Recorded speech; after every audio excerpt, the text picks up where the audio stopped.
Assalamualaikum warahmatullahi wabarakatuh. Sebelumnya perkenalkan saya Putri Ahilustari dari kelompok Joko Pinurbo Tadris Bahasa Indonesia 3B yang akan menjadi moderator pada presentasi ini. Pada kesempatan kali ini, kami kelompok Joko Pinurbo mata kuliah apresiasi puisi akan mempresentasikan mengenai apresiasi puisi melalui pendekatan religius, didaktis, dan antropologis. Untuk materi pendekatan religius akan dijelaskan oleh teman saya Adistia Meriska Oktarian. Kemudian untuk materi pendekatan didaktis akan dijelaskan oleh teman saya Kholida Silvana Amalia Bukhori. Dan yang terakhir materi pendekatan antropologis akan dijelaskan oleh teman saya Dwi Rahmi Supradini. Baik, kepada teman-teman pemateri saya persilakan untuk memaparkan materi masing-masing. Baik, saya Adistia Meriska Oktarian akan menjelaskan pendekatan religius. Istilah religiositas berasal dari bahasa Latin religio yang berarti memeriksa lagi, menimbang-nimbang, merenungkan hati nurani. Akar kata religiotas adalah religion atau sering disebut religi. Religius dalam puisi merupakan penyatuan yang pantas untuk menuliskan keadaan batin dan penghayatan keagamaan dalam medium keindahan, berbahasa dengan menggunakan diksi, majas, metrum, metafora yang dipenuhi unsur estetika puisi. Nilai religius adalah nilai yang berkaitan antara manusia dengan Tuhan. Nilai religius adalah sifat-sifat manusia atau tokoh cerita yang senantiasa berusaha mendekatkan dirinya kepada Tuhan. Puisi berjudul Mau Tersenyum karya Joko Pinurbo ini memiliki religiositas yang pada dasarnya mengungkapkan akan betapa kuatnya eksistensi Tuhan atas manusia. Puisi ini menggambarkan kekalutan penyair pada orang-orang yang tidak patuh terhadap protokol kesehatan yang membuatnya maju melawan corona dengan menggantungkan diri pada Tuhan, seperti pada bait keempat baris kedua. Biar aku yang berkeliling kota, membagikan doa dan pembersih dosa. Pada bait tersebut, secara tidak langsung terdapat ajakan kepada semua orang untuk tetap di rumah dan meminta pertolongan kepada Tuhan supaya wabah ini segera usai. Karena dengan doa dapat diampuninya dosa-dosa, dan dengan doa berarti percaya akan kebesaran Tuhan bahwa segalanya yang terjadi di bumi adalah atas kehendaknya. Baik, selanjutnya perkenalkan nama saya Kholida Silvana Amalia Bukhori, nomor urut 31, NIM 1262102020079.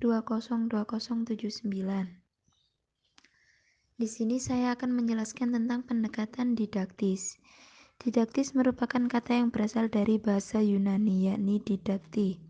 Kata asalnya adalah didaske, yang memiliki arti mengajar. Menurut pendapat Semi tahun 1990-271 bahwa didaktis adalah pendidikan dengan pengajaran yang dapat mengantarkan pembaca dalam suatu arah tertentu. Dan menurut pendapat Temyun DKK Yusmalina tahun 1997-226 menyatakan bahwa pengertian didaktis adalah ilmu pengajar yang menunjukkan kepada kita bagaimana kita harus mengajar anak. Lebih mudah dikatakan didaktis menerapkan cara mengajar. Jadi dapat disimpulkan, pendekatan didaktis adalah suatu pendekatan yang menjelaskan gagasan atau tanggapan maupun sikap pengarang dalam kehidupan yang dialami. Dalam pendekatan didaktis dilakukan untuk memahami isi pokok suatu karya sastra yang salah satunya adalah puisi. Suatu pokok pikiran itu pada dasarnya berasal dari papasan pengarang, baik berupa tuturan ekspresif, komentar, dialog, maupun deskripsi peristiwa dari pengarang atau penyairnya. Dalam penerapan pendekatan didaktis sebagai pembimbing untuk berpikirnya, pembaca dapat berpikir kritis. Contohnya pada puisi Mau Tersenyum karya Joko Pinurbo. Mau tersenyum, mengulurkan mawar sekuntum, dan dengan takzim mengecup jidatmu. Kamu di rumah saja merawat dirimu sendiri. Jangan berlagak gagah dan berani menghadapi pandemi yang ganas ini. Biar aku yang berkeliaran membagikan masker dan pembersih tangan. Kamu di rumah saja merawat sepimu sendiri. Biar aku yang berkeliling kota membagikan doa dan pembersih dosa. Maut tersenyum, mengulurkan mawar sekuntum, dan dengan takzim mencium takutmu. Joko Pinurbo tahun 2020. Dalam bait puisi pertama dan terakhir, kata maut yang sering disangkut pautkan dengan hal yang mengerikan dikolerasikan dengan kata tersenyum agar bisa sedikit melebur rasa ketakutan pada kematian yang akan menghampiri. Karena pada tahun 2020 terjadi pandemi virus corona yang menyebabkan banyak kematian di mana-mana.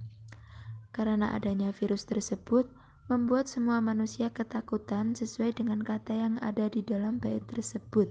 Dan dengan takzim mencium takutmu, terjadi di dalam bait pertama dan terakhir digambarkan bahwa kematian tidak semata-mata adanya virus yang langkah ini, akan tetapi karena takdir keagungan Allah Subhanahu wa Ta'ala.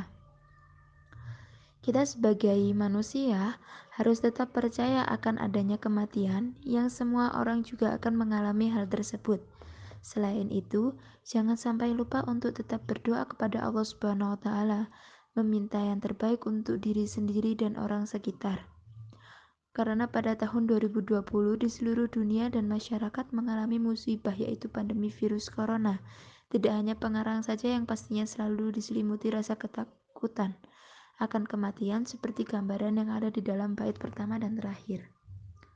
Selanjutnya di dalam bait kedua dan bait tersebut menggambarkan tentang keadaan menghadapi pandemi untuk lebih baik menjaga diri sendiri dengan cara mematuhi aturan pemerintah untuk tetap tinggal di rumah.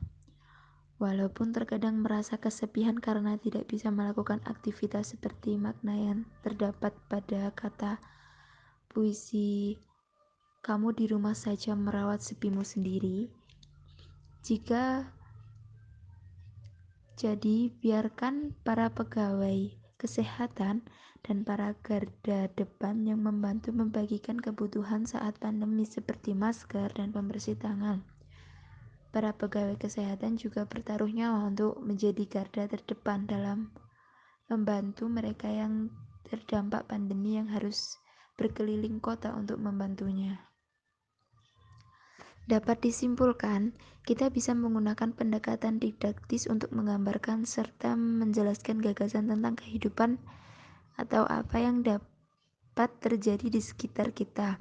Baik pembaca dan pengarang sama-sama bisa merasakan apa yang digambarkan oleh pengarang di dalam puisi tersebut, dan akhirnya pembaca bisa menemukan nasihat atau pandangan filosofis yang mampu memperkaya kehidupan pembaca. Baik, sebelumnya perkenalkan saya Dwi Rahmi Supradini dengan nomor urut 3 dengan NIM 1262102011017. Di sini saya akan menjelaskan sedikit mengenai pendekatan antropologis.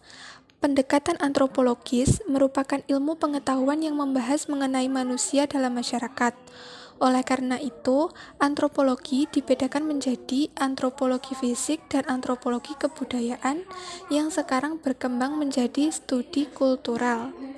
Menurut Pavatos, dikutip dari Ratna, secara historis, pendekatan antropologis dikemukakan tahun 1977 dalam Kongres Folklore and Literary Anthropology yang berlangsung di Kalkuta. Pendekatan antropologis lahir berdasarkan pada kenyataan. Pertama, adanya hubungan antara ilmu antropologi dengan bahasa. Kedua, berkaitan dengan tradisi lisan, baik antropologi maupun sastra sama-sama mempermasalahkannya sebagai objek yang penting. Pendekatan antropologis berfungsi untuk menemukan nilai-nilai budaya yang tercermin di dalam puisi. Seringkali pendekatan ini diformulasikan sebagai strategi dalam memahami puisi untuk menemukan budaya yang ada dalam puisi tersebut. Berikut analisis puisi Maut Tersenyum karya Djoko Pinurbo melalui pendekatan antropologis. Yang pertama, pada bait 1, yaitu Maut tersenyum, mengulurkan mawar sekuntum, dan dengan takzim mengecup jidatmu. Yang kedua, pada bait kelima, Maut tersenyum, mengulurkan mawar sekuntum, dan dengan takzim mencium takutmu. Pada penggalan puisi tersebut, sebanyak 2 kali penyair menyebut kata takzim, tepatnya pada bait 1 dan 5. Kata takzim dalam Kamus Besar Bahasa Indonesia memiliki makna amat hormat dan sopan. Jika dikaitkan dengan pendekatan antropologis yang berfungsi untuk menemukan nilai-nilai budaya, kata takzim merupakan upaya penulis untuk mewujudkan suatu kebudayaan khas bangsa Indonesia, yaitu sopan santun dan saling menghormati. Secara tidak langsung, penyair memberikan gambaran mengenai akar kebudayaan bangsa melalui kata-kata yang beliau ramu, dan tentunya kita sebagai penikmat karya sudah seharusnya bisa mengimplementasikan nilai-nilai moral yang ada dalam kehidupan sehari-hari. Sekian presentasi dari kelompok kami, mohon maaf atas segala kekurangan. Semoga apa yang kami sampaikan bisa bermanfaat. Terima kasih dan wassalamualaikum warahmatullahi wabarakatuh.